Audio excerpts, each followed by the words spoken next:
வணக்கம். இந்திய நிதி செய்திகள் 13 ஆகஸ்ட் காலை 6 மணி செய்தி அலைவரிசைக்கு வரவேற்கிறோம். இந்த செய்தி அலைவரிசையை உங்களுக்கு வழங்குவது நீனா. இந்திய மற்றும் உலக சந்தைகளின் தாஜா செய்திகளுக்காக எங்களுடன் இருங்கள். சென்செக்ஸ் 77,966.35 188 பிடிஎஸ் 0.24 விழுக்காடு குறைந்தது. அதிக லாபம். பாரதி ஏர்டெல் 1.56 விழுக்காடு உயர்ந்தது. அதிக நஷ்டம். டிசிஎஸ் 3.93 விழுக்காடு குறைந்தது. நிஃப்டி 50 இன்று 24,435.95 விழுக்காடு ஆக உள்ளது. -0.15 விழுக்காடு குறைந்தது. என்எஸ்சியின் முன்னணி 50 நிறுவனங்களை கண்காணிக்கிறது. சென்செக்ஸ் மற்றும் நிஃப்டி சரிவுடன் இந்திய பங்குகள் வீழ்ச்சியடைந்தன. நேற்று சென்செக்ஸ் 0.24 விழுக்காடு சரிந்து 77,966.35 புள்ளிகளாகவும், நிஃப்டி 50 குறியீட்டு 0.15 விழுக்காடு சரிந்து 24,435.95 புள்ளிகளாகவும் நிறைவடைந்தன. நிஃப்டி பேங்க் 0.77 விழுக்காடு உயர்ந்து 57,885.85 புள்ளிகளாக நிறைவடைந்து இந்த சரிவை தடுத்தது. டாடா குழும தலைவர் சந்திரசேகரன் விலகல். டாடா பங்குகள் சரிவு. டாடா குழுமத்தின் தலைவர் என் சந்திரசேகரன் தனது பதவிக்காலம் முடியும் போது மீண்டும் நியமனம் பெற விரும்பவில்லை என்று அறிவித்துள்ளார். இந்த செய்தி டாடா நிறுவன பங்குகளை வீழ்ச்சியடையச் செய்து இந்திய சந்தையில் சரிவை ஏற்படுத்தியது. ஜூலை மாதத்தில் இந்தியாவின் சில்லறை பணவீக்கம் 4.45% உயர்வு. இந்தியாவின் சில்லறை பணவீக்கம் தொடர்ந்து இரண்டாவது மாதமாக ரிசர்வ் வங்கியின் 4% இலக்கை தாண்டி 4.45% உயர்ந்துள்ளது. உணவு மற்றும் எரிபொருள் விலைகளின் ஏற்ற இறக்கங்களுக்கு மத்தியில் இந்த உயர்வு ஏற்பட்டுள்ளது.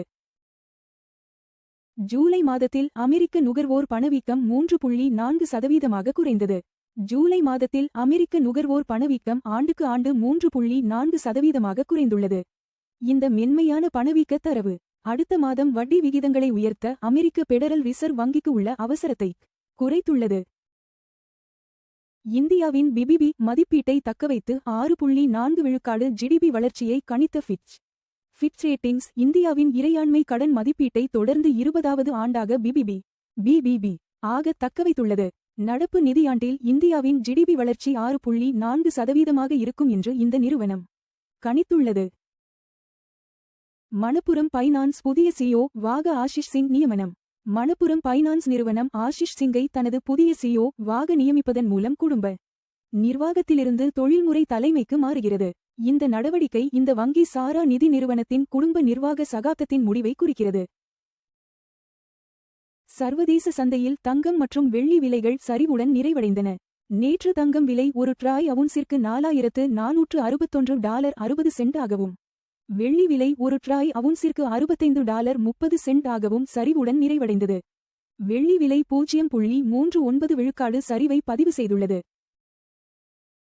கச்சா எண்ணெய் விலை நேற்று ஒரு பேரலுக்கு $82.71 ஆக குறைந்து நிறைவடைந்தது. கச்சா எண்ணெய் விலை நேற்று ஒரு பேரலுக்கு $82.71 ஆக குறைந்து 1.83 விழுக்காடு சரிவை பதிவு செய்தது. முதலீட்டாளர்கள் அமெரிக்கா ஈரான் பேச்சுவார்த்தை முட்டுக்கட்டையையும் உன்னிப்பாக கவனித்து வருகின்றனர். சுத்திகரிப்பு நிலைய முடக்கங்களுக்கு மத்தியில் ரஷ்யாவிற்கு இந்தியா முதல் பெட்ரோல் ஏற்றுமதி. சுத்திகரிப்பு நிலைய முடக்கங்களுக்கு மத்தியில் ரஷ்யாவிற்கு சுமார் 3,50,000 பேரல் பெட்ரோல் அடங்கிய முதல் சரக்கை இந்தியா ஏற்றுமதி செய்துள்ளது. மேலும் 2 சரக்குகள் அனுப்பப்படலாம் என்று எதிர்பார்க்கப்படுகிறது. என்சிடி மூலம் 500 கோடி ரூபாய் வரை திரட்டுகிறது இண்டெல் மணி. வங்கி சாரா நிதி நிறுவனமான இண்டெல் மணி மாற்ற முடியாத கடன் பத்திரங்கள் என்சிடி மூலம் 500 கோடி ரூபாய் வரை திரட்ட திட்டமிட்டுள்ளதாக அறிவித்துள்ளது. இந்த நிதி அதன் செயல்பாடுகளை விரிவாக்க உதவும். எஃப்டி வட்டி விகிதங்கள் 3 ரூபாய் கோடிக்கு கீழ். கோட்டக் மஹிந்திரா பேங்க் 7.30 விழுக்காடு. பேங்க் ஆஃப் பரோடா 7.15 விழுக்காடு. பஞ்சாப் நேஷனல் பேங்க் 7.10 விழுக்காடு. HDFC பேங்க் 6.60 விழுக்காடு. தங்கம் $4,461.60 ஒரு ட்ராய் அவுன்சுக்கு தோராயமாக சமம் 1,36,727 ரூபாய் ஒரு 10 கிராம். தங்கம் விலை குறைந்தது. முந்தைய முடிவு $4,461.80 இலிருந்து. தங்கம் விலைகள் உலக தேவை, டாலர் வலிமை மற்றும் பணவீக்க எதிர்பார்ப்புகளை பிரதிபலிக்கின்றன. வெள்ளி $65.30 0.39 விழுக்காடு ஒரு ட்ராய் அவுன்சுக்கு தோராயமாக சமம் 2001 ரூபாய் ஒரு 10 கிராம். வெள்ளி விலை 0.39 விழுக்காடு குறைந்தது. முந்தைய முடிவு $65.56 இலிருந்து. வெள்ளி விலைகள் தொழில்துறை தேவை, சூரிய ஆற்றல் மற்றும் மத்திய வங்கி கொள்கைகளுடன் தொடர்புடையவை. WTI கச்சா எண்ணெய் $82.71 1.83 விழுக்காடு ஒரு பேரலுக்கு வர்த்தகமாகிறது. எண்ணெய் விலை 1.83 விழுக்காடு குறைந்தது. முந்தைய முடிவு $84.25 இலிருந்து. கச்சா எண்ணெய் விலைகள் இந்தியாவின் எரிபொருள் செலவு மற்றும் பணவீக்கத்தை கணிசமாக பாதிக்கின்றன. $95.32.11 விழுக்காடில் இந்திய ரூபாயுடன் வர்த்தகமாகிறது. 11 பைசா விழுக்காடு வலுவானது. முந்தைய முடிவு $93.43 இலிருந்து. பலவீனமான ரூபாய் இறக்குமதி செலவுகளை அதிகரிக்கிறது, ஆனால் IT மற்றும் மருந்து ஏற்றுமதியாளர்களுக்கு பயனளிக்கிறது. LPG சிலிண்டர் விலைகள் முக்கிய நகரங்கள். சென்னை $957.50, $2,906. பெங்களூரு $944.50, $2,821. ஹைதராபாத் $994, $2,985.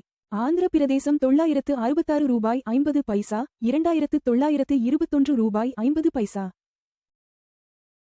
இந்திய நிதி செய்திகளை பார்த்ததற்கு நன்றி. தினமும் காலை மற்றும் மாலை 6 மணிக்கு எங்கள் செய்திகளை பார்த்துக் கொண்டே இருங்கள். லைக், ஷேர் மற்றும் சப்ஸ்கிரைப் செய்யுங்கள்.